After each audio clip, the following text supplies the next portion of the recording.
We're building 35 houses on your land whether you like it or not. Those were the cold words Karen, the HOA president, said as she stood in front of flashing news cameras, holding Jake's property deed before tearing it into pieces. Each fragment fluttered to the ground like falling leaves, but to Jake, they were pieces of his family's history, memories of his grandfather who built this lakeside cabin after returning from the Korean War. Each piece a reminder of the peace Jake had preserved for 15 years living and working remotely by Morrison Lake. But now, standing in a tailored gray suit with her blonde hair pinned back, Karen's expression was as hard as steel as she declared, "This is for the community's future. Mr. Morrison is just a selfish man standing in the way of progress." In her eyes, Jake was no longer a person, no longer a guardian of his family's legacy, but an obstacle that needed to be erased. The neighbors who used to wave at Jake each morning as he walked along the lake now avoided his gaze, standing silently or siding with Karen, falling for her promise of Lake Paradise Estates, luxury villas by the lake promising, increased property values, tourism potential, and community development. Jake was just a remote software developer who had chosen a quiet life to protect his family's lakeside cabin, without power, wealth, or connections. Karen had attorneys, city council support, banks funding her project, and media painting her as a savior. Within weeks, Jake was labeled the selfish hermit, the old recluse blocking progress, while Karen became the community hero. On that fateful morning, Jake woke up like any other day, brewing his coffee while gazing over the calm lake, listening to the gentle waves tapping against the old dock where he used to fish with his grandfather as a boy. But the sound of bulldozers broke the peace, smoke rising across the lake, fences going up to block his access, and Jake knew everything had changed. Karen stepped out of her luxury SUV, walking straight toward his grandfather's memorial garden, pointing decisively for her workers to clear it out. The stone bench where his grandfather once sat reading the morning paper, the flower beds his grandmother had planted, were uprooted, crushed, and discarded. Jake rushed out with his notarized deed in hand, yelling, "This is my family's land! This is our home." Karen turned, her cold smile unwavering as she replied, "Old paperwork means nothing when I have the courts, the law, and the entire city behind me." That evening, the local news broadcast ended with the image of Jake on his knees, gathering the shredded remains of his deed on the dusty ground, while behind him, construction cranes rose, preparing to build the luxury villas Karen had already sold to families dreaming of a pristine lakeside life. Karen thought she had won. But there was one thing she didn't know. She picked the wrong lake to steal. Jake couldn't remember how long he had sat on that porch after Karen tore up his property deed in front of the entire town. Morrison Lake, once a sanctuary of calm, was now a battlefield of bulldozers, concrete mixers, and construction crews in reflective vests tearing apart the land where his grandfather once tended flowers and read the morning paper. Every morning, Jake woke to the roar of excavators instead of birds, to the rumble of trucks instead of the gentle lap of water against the dock. Each afternoon, he watched new signs go up, Lake Paradise Estates, signs that promised community growth and rising property values, on the same soil where his grandfather taught him to fish, where he learned to tie his shoes for the first time. Karen appeared on the local news, standing beside the mayor, flashing her confident smile while talking about progress and future development, trampling over the Morrison family's history as cameras clicked. She sent Jake a letter, demanding he vacate the land within 48 hours, threatening a $2 million lawsuit if he dared to interfere with the project. Jake's lawyer, once confident, called after losing the emergency injunction, his voice cold, "Jake, they have everything, the law, the city, the press. I can't help you anymore." That evening, Jake sat alone, drinking the last of his grandfather's whiskey, watching construction lights reflect off Morrison Lake like wounds in the water. His grandfather's words echoed in the back of his mind, words he had never fully understood. Water always finds its way home.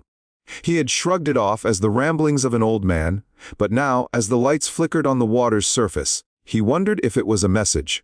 Searching for something, anything, Jake rummaged through his grandfather's old desk, pulling open drawers filled with faded receipts, fishing hooks, and black and white photos. In the bottom drawer, beneath a stack of old letters, he found it, a heavy brass key, cold in his hand, etched with strange markings and nearly worn-away letters. Morrison Dam, 1956. His pulse quickened. Morrison Dam. There was no dam on Morrison Lake, or so he thought. But if his grandfather left behind this key, tied to the phrase, "Water always finds its way home," it wasn't meaningless.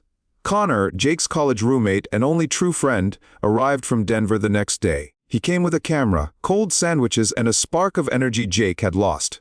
"You can't just sit here and watch her take everything, Jake." Jake laid the brass key on the table, beside an old, cracked leather folder Connor found buried in the cabinet.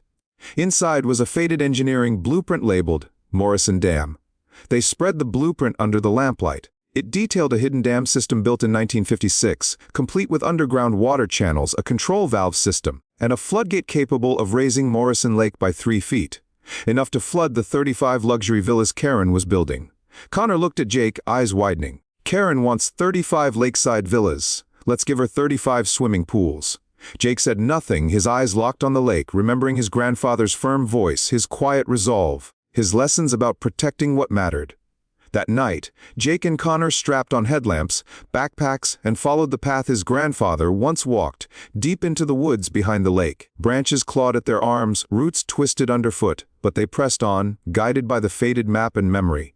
They stopped at a moss-covered rock face, where a small crack revealed a rusted brass lock nearly hidden in the shadows. Jake took a deep breath, slid the brass key into the lock, and turned. The click echoed like a gunshot in the still night, and a hidden door creaked open, revealing a concrete chamber with levers, pressure gauges, and water valves. Connor's breath caught in his throat.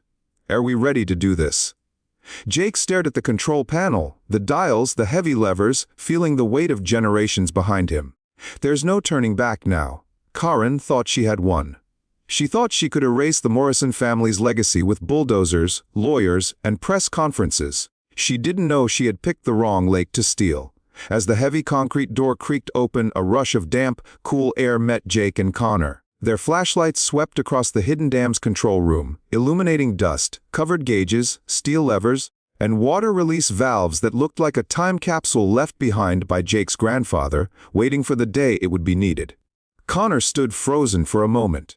"Jakey, your grandfather built you a weapon."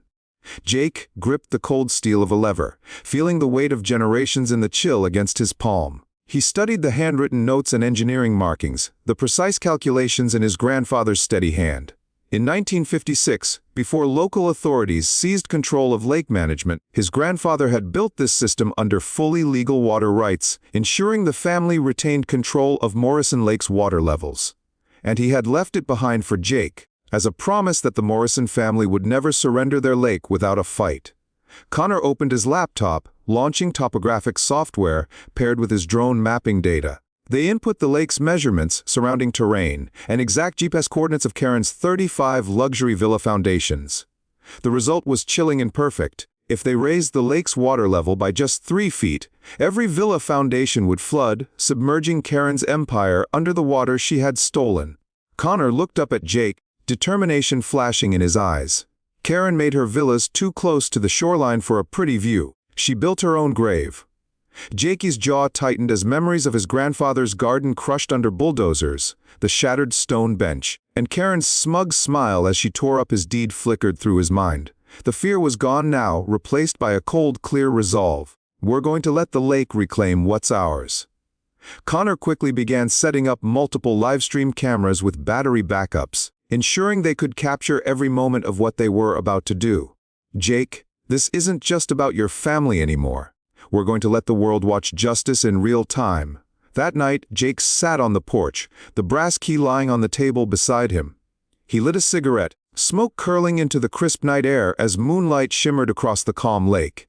It was as if the water itself was holding its breath, waiting. He remembered his grandfather's last words in the hospital.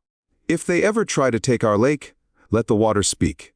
The following morning, while Karen prepared her grand ribbon-cutting ceremony for Lake Paradise Estates with local officials, media, and potential buyers in attendance, Jake and Connor were ready at Morrison Dam. Connor adjusted the camera angles, the live stream already rolling, his voice steady as he spoke to viewers tuning in. "Welcome to Lake Justice. This isn't just one man fighting Karen. This is water fighting back against theft." Jake took a deep breath, sliding the brass key into the control panel's lock. He turned it slowly, and the heavy lever clicked into place with a sound that echoed through the concrete chamber. Water began to flow into the underground channels, and Morrison Lake's surface began its slow, unstoppable rise under the first light of dawn. Connor held the camera steady, his voice a whisper, "Justice is coming." And just then, Karen stepped out of her white Mercedes, scissors in hand, ready to cut the ribbon on her empire. She had no idea that a tide had already begun, and Morrison Lake was coming home to reclaim everything she had stolen. As dawn broke, Karen arrived in her pristine white power suit, scissors in hand, ready to cut the ribbon on Lake Paradise Estates. Cameras clicked, reporters swarmed, microphones angled toward her as she smiled, confident, standing before the 35 luxury villas set against the lake for the perfect photo op. What Karen didn't know was that beneath the calm surface of Morrison Lake, the water was rising. Connor held the livestream camera steady, his voice calm, steady. "This is the moment justice speaks. Morrison Lake is about to take back what was stolen." The Jake watched the laptop screen as water levels ticked upward exactly as calculated. Water was pouring through the hidden underground channels engineered by his grandfather 67 years ago, seeping beneath Karen's empire of stolen villas. At the grand opening, Karen was radiant, cutting the ribbon with local officials and smiling for the press, unaware that water was quietly soaking into the very ground beneath her feet. 30 minutes passed.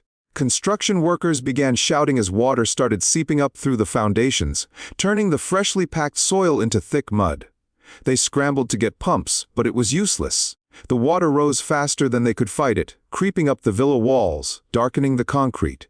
Jake and Connor stood in the dam control cabin, overlooking the lake. Connor adjusted the camera to capture every moment, the livestream viewer count ticking past 20,000, chat exploding. "THJ sticks, la et lekis speak enis." Karen finally noticed something was wrong when the water reached the ankles of her guests. Screams, chaos, folding chairs bobbing in the water, marketing banners drifting away like lost promises. Connor whispered, "Karen, you can't bribe water." Jake remained silent, eyes fixed on the sunrise reflecting off the lake's rising surface, the brass key warm in his grip. 800 a.m. water reached knee height. The $1 million villa foundations became giant muddy swimming pools. Cement mixers, drills, and machinery sank beneath the water, leaving oil slicks swirling on the rising lake. On the livestream, viewer number shot past 50,000, comments pouring in. "TSBUE fuel, nene your take SBACK, KRNES DOE." Karen, her white suit soaked and stained, stood in the water, "Screeby, steel piece, no!" She looked up toward the dam where Jake and Connor stood, eyes wild with rage and panic. Connor zoomed in, voice calm. "Hello, Karen. This isn't an accident. This is Morrison Lake reclaiming justice." Jake looked directly into the camera, voice low but clear. "You picked the wrong lake to steal." 18:30 a.m. Water climbed to the windows of the villas, swallowing Karen's promises of wealth and prestige. Morrison Lake expanded back to its rightful boundaries, reclaiming what had always been its own. Connor smiled softly, "Welcome home, Morrison Lake." Jake closed his eyes for a moment, taking a deep breath, finally feeling peace after months of turmoil. The morning after Morrison Lake reclaimed its natural boundaries, the city awoke to a flood of sensational headlines. Reclusive man destroys dreams of 35 families. Environmental terrorist floods entire neighborhood. Karen, community hero, becomes a victim. On television, Karen appeared exhausted, her once pristine white suit now water-stained, but her eyes still burned with cold fire. She stood amid the flooded construction site, surrounded by toppled flagpoles and half-submerged walls, cameras capturing every tear she wiped away. "I spent my life building this community, giving young families a chance to own a lakeside home," she said, her voice trembling as she looked straight into the camera.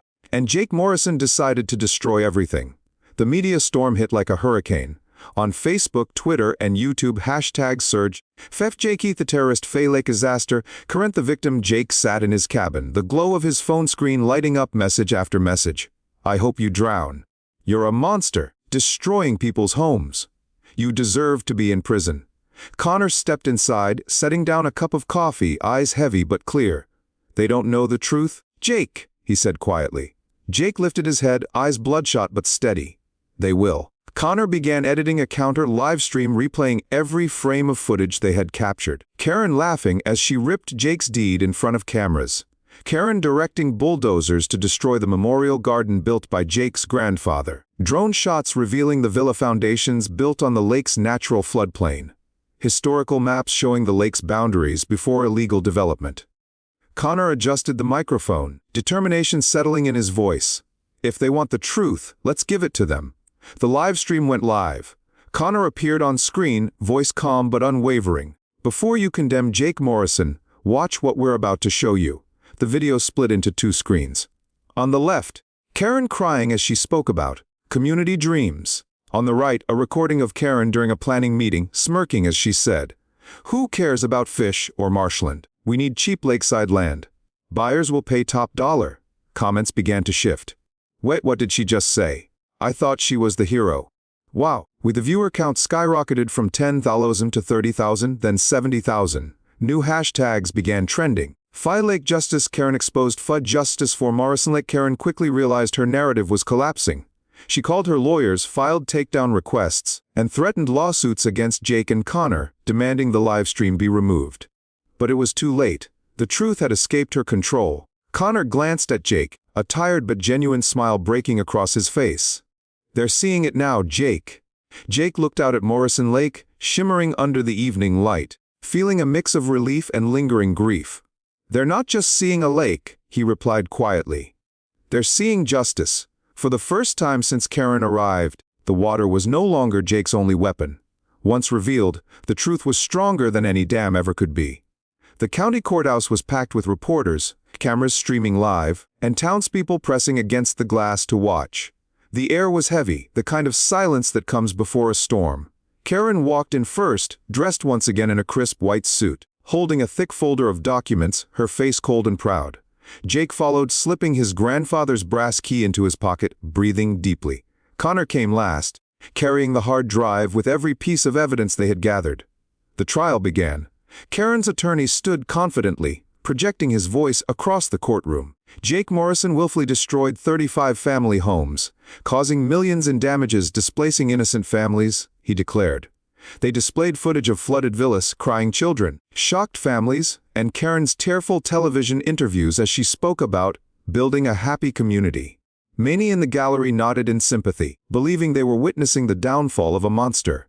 Then, it was Jake's turn. Connor plugged the USB into the projector, and the screen flickered to life. Karen's voice echoed across the courtroom, laughing in a boardroom. Who cares about fish or marsh grass? We need cheap lakeside land, and people will pay for that view. The courtroom fell silent, the words hanging in the air. Next, images of Karen tearing Jake's deed in front of cameras, footage of bulldozers destroying his grandfather's memorial garden, and drone shots revealing the villas built on the lake's natural floodplain played for everyone to see. An environmental expert took the stand. This area was never meant for development. Morrison Lake is now being restored to its rightful size and ecological role. Connor then played the livestream clip of the lake reclaiming its land. This wasn't sabotage. Connor's voice narrated. This was justice. People in the courtroom began shifting, turning to look at Karen with suspicion instead of sympathy. The final blow came from Danny, Karen's former construction manager, who stood with calm resolve. Karen knew this was a flood zone and built anyway. She purchased flood insurance on every villa, preparing to file claims for millions when the inevitable happened. The air was electric with shock. Reporters typed frantically. The truth could no longer be contained. Judge Harrison looked directly at Karen, voice firm. Ms. Karen, this court finds you guilty of insurance fraud, endangering public safety, and fraudulent practices against families. The bailiff stepped forward, placing handcuffs on Karen as she screamed. I'll get you for this, Jake Morrison! You will pay. Her words fell flat, drowned by the hum of cameras capturing the moment she was led away. Karen was sentenced to 8 years in federal prison. The court ordered all illegal villa structures to be demolished, the land restored, and Morrison Lake declared a protected natural preserve free from future development. As Jake stepped out of the courthouse, sunlight glittered across the restored lake, the surface calm and alive once more. Connor clapped a hand on Jake's shoulder. Your grandfather would be proud. Jake smiled softly. He always said water finds its way home. That day, Morrison Lake was not just saved. It became a symbol for millions who believe nature is not for sale, but something worth protecting. That evening, Jake sat in his grandfather's old wooden chair, watching the sunset ripple across Morrison Lake. The water was calm, a family of ducks gliding across, leaving soft ripples in the golden light. Connor sat beside him, camera in hand but no longer recording, simply letting the quiet wash over them. Neither spoke, because both understood this moment was the answer to every question they had asked. On Jake's phone, notifications continued to light up. "Thank you for fighting for nature. Lake Justice inspired me to protect my family's land. You've restored my faith in justice." Jake read each message with a quiet smile, realizing this victory wasn't just for him or Morrison Lake. It was for everyone who had ever been robbed by greed and lies. Connor turned to him, eyes soft but determined. "Jake, you know this isn't over. There are hundreds of Morrison Lakes out there." Jake tightened his grip around the brass key, nodding. "Then we go to them." The next morning, they began planning the Lake Justice tour, reading letters from families in Colorado, Texas, and Florida. Families whose ancestral lakefront lands were being stolen by HOA developments. Morrison Lake had become the beginning of a movement. If you've ever doubted that justice still exists, look at Morrison Lake today. Nature remembers its way home, as long as there are people willing to stand up and remind it. Thank you for joining us here on this channel. We'll see you in the next chapter of Lake Justice. If you love stories about justice, the environment, and the quiet courage of people standing up against injustice, don't forget to like, subscribe, and turn on notifications so you never miss the next chapter in our Lake Justice journey. We have many more true stories to share. Stories of silent yet extraordinary battles happening around the world. And you might be the very person who helps these stories reach others who need to hear them. Drop a comment below and let us know what you thought of this story. Or share your own Morrison Lake moment if you're fighting to protect your land, forests, or the environment in your community. We read every comment and deeply appreciate the viewers who have helped this channel build a community that believes in justice and the protection of our natural world. Thank you for being here, and we'll see you in the next video on this channel.